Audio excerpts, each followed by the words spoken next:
Hello, നമ്മളിന്ന് ഉണ്ടാക്കാൻ പോകുന്നത് മലബാർ സ്പെഷ്യൽ ഐറ്റമായ കായ്പോളയാണ്. ഇതിനായിട്ട് 3 പഴുത്ത നേന്ത്രപ്പഴം ഞാൻ എടുത്തിട്ടുണ്ട്. പിന്നെ 3 മുട്ട എടുത്തിട്ടുണ്ട്. ഒരു സിമ്പിൾ ആൻഡ് ടേസ്റ്റി സ്നാക്കാണിത്. ഒരുപാട് ഓയിലൊന്നും യൂസ് ചെയ്യാതെ ഉണ്ടാക്കാൻ പറ്റുന്ന ഒരു ഐറ്റമാണ്. അപ്പോൾ വീഡിയോയിലേക്ക് കിടക്കാം. ആദ്യം നമുക്ക് പഴം ചെറുതായിട്ട് കട്ട് ചെയ്തെടുക്കാം. കനം കുറയ്ക്കാത്ത രീതിയിലാണ് പഴം കട്ട് ചെയ്തെടുക്കേണ്ടത്. അതൊരു ബൗളിലെടുത്ത് സൈഡിലേക്ക് മാറ്റി വയ്ക്കുക.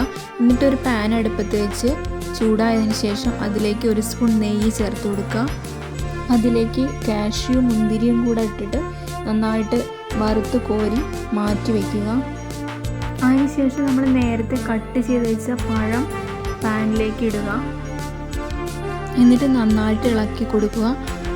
വല്ലാതെ കുഴഞ്ഞു പോകരുത്. നന്നായി വേകുന്ന വരെ ഇളക്കി കൊടുക്കുക. കുഴഞ്ഞു പോകാണ്ടിരിക്കാനാണ് നമ്മൾ കുറച്ച് വലിയ പീസാക്കി കട്ട് ചെയ്യുന്നത് പഴം. അല്ലെങ്കിൽ വല്ലാണ്ടങ്ങ് കുഴഞ്ഞു പോവും. വല്ലാണ്ട് ഡ്രൈ ആവുന്നുണ്ടെങ്കിൽ കുറച്ചും കൂടെ നെയ്യ് ആഡ് ചെയ്യാവുന്നതാണ്. ഈ സമയത്ത് കുറച്ച് പഞ്ചസാര കൂടി ആഡ് ചെയ്യാവുന്നതാണ്. പഴം വെന്ത ശേഷം ഒരു സൈഡിലേക്ക് മാറ്റി വയ്ക്കുക.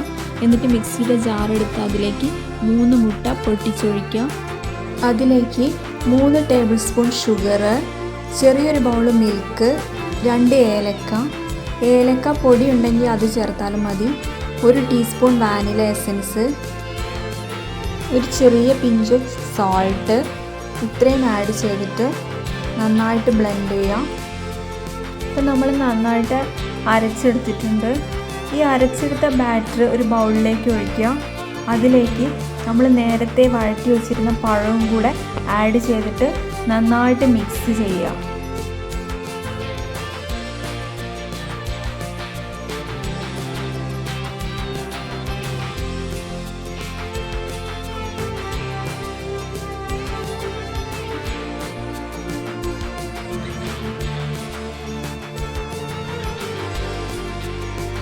അതിനുശേഷം വീണ്ടും ഒരു പാൻ എടുത്ത് ചൂടാക്കി നെയ്യ് ഒഴിക്കുക.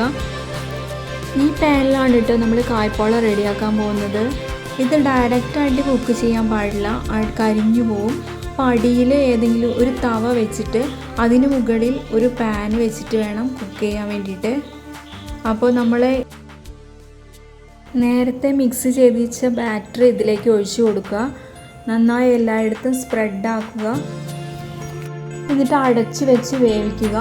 ഒരു 10 മിനിറ്റ് കഴിയുമ്പോൾ നമ്മൾ നേരത്തെ റോസ്റ്റ് ചെയ്ത് വെച്ച കാഷ്യൂം മുന്തിരിയും കൂടെ അതിലേക്ക് ആഡ് ചെയ്യുക. എന്നിട്ട് വീണ്ടും അടച്ച് വയ്ക്കുക. ലോ ഫ്ലെയിമിൽ 25 to 30 മിനിറ്റ് വരെ വേവിച്ചെടുക്കുക. കഴിഞ്ഞ് നമുക്ക് വെന്തിട്ടുണ്ടോ വേവായിട്ടുണ്ടോ എന്ന് ചെക്ക് ചെയ്ത് നോക്കാം കേട്ടോ. സ്പൂണോ എന്തെങ്കിലും വെച്ച് ഒന്ന് കുത്തി നോക്കിയാൽ മതി, വെന്തിട്ടുണ്ടോ എന്ന് അറിയാൻ പറ്റും. ഇപ്പോൾ ഇവിടെ കായ്പോള റെഡി ആയിട്ടുണ്ട്. ഇനി ഇത് പാനിൽ നിന്ന് മാറ്റി ഒരു പ്ലേറ്റിലേക്ക് മാറ്റിയിട്ടുണ്ട്. നിങ്ങൾക്ക് കുറച്ച് തിക്ക് പോലുള്ള കായ്പോളയാണ് വേണ്ടതെന്നുണ്ടെങ്കിൽ കുറച്ച് ഹൈറ്റുള്ള പാൻ യൂസ് ചെയ്താൽ മതി കേട്ടോ. മുകളിൽ ഹൈറ്റുള്ള പാൻ വെച്ചിട്ട് അതിലേക്ക് ബാറ്റർ ഒഴിച്ചാൽ മതി. അപ്പോൾ കുറച്ചും കൂടെ തിക്ക് കൂടിയ കായ്പോള ആയിരിക്കും നമുക്ക് കിട്ടുക. ഇത് കുറച്ച് പരന്നതാണ്. ഇത് പരന്ന പാൻ ഉപയോഗിച്ചുകൊണ്ടാണ്.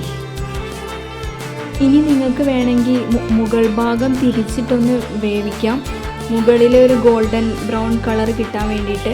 അങ്ങനെ ഒരു പാനിൽ നെയ്യ് ഒഴിച്ചിട്ട് അങ്ങനെയും വേണമെങ്കിൽ വേവിച്ചെടുക്കാവുന്നതാണ്. അപ്പോൾ എല്ലാവരും ട്രൈ ചെയ്ത് നോക്കുക. Thank you.